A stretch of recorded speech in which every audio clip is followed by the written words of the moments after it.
मुला नसीरुद्दीन पंहिंजे इलाइक़े जो हिकिड़ो दरवेश हूंदो हुयो ऐं अलाह जो प्यारो बुज़ुर्ग हुयो।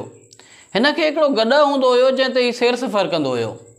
इतफ़ाक़ सां हिकिड़े ॾींहुं हिन जो गॾु मरी वियो। जॾहिं हिन जो गॾु मरी वियो त हिन जे लाइ सैर सफ़र करणु ऐं सैलानी थी ॿाहिरि वञणु ॾाढो ॾुखियो थी पियो। हिन मुश्किल सां कुझु महीननि जे अंदरि कुझु पैसा गॾु करे ऐं शहर जो रुख़ कयो ऐं उतां हिकिड़ो गॾु ख़रीद कयो। उहो गॾु काहे जॾहिं हीउ वापसि घर वञी रहियो हुयो त रस्ते में कुझु ठगनि हिन खे ॾिठो। ठगनि ॾिठो त मुला नसीरुद्दीन गॾु कायो पियो वियो।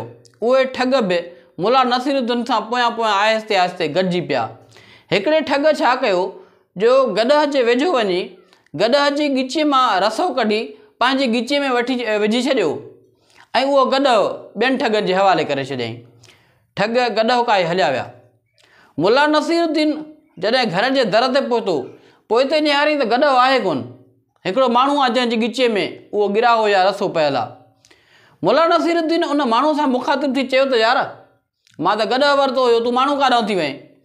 उन माण्हू उन ठग मुला नसीरुद्दीन खे चयो त मौलवी साहिबु असुल में ॻाल्हि इहा आहे त मां पंहिंजी माउ जो नाफ़रमान हुयुसि।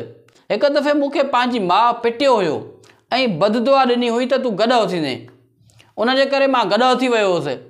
अॼु जॾहिं मूंखे बाज़ार मां तव्हां ख़रीद कयो त तव्हांजी रूहानियत जे करे ऐं तव्हांजे बरकत जे करे मां हिकु दफ़ो ॿीहर इंसान थी वियो आहियां।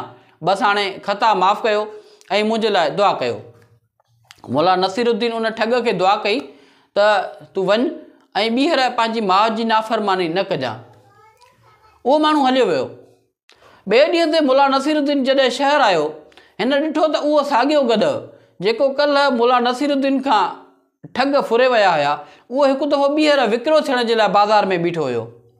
मुला नसीरुद्दीन गॾु जे वेझो वियो ऐं गॾु जे कन में चवणु लॻो त मूंखे लॻे थो त हिकु दफ़ो तो ॿीहर पंहिंजे माउ जी नाफ़रमानी कई आहे ऐं इन जे करे ई वरी तूं गॾु थी वियो ऐं वरी अलाह साईं तोखे गॾु करे सज़ा ॾिनी आहे।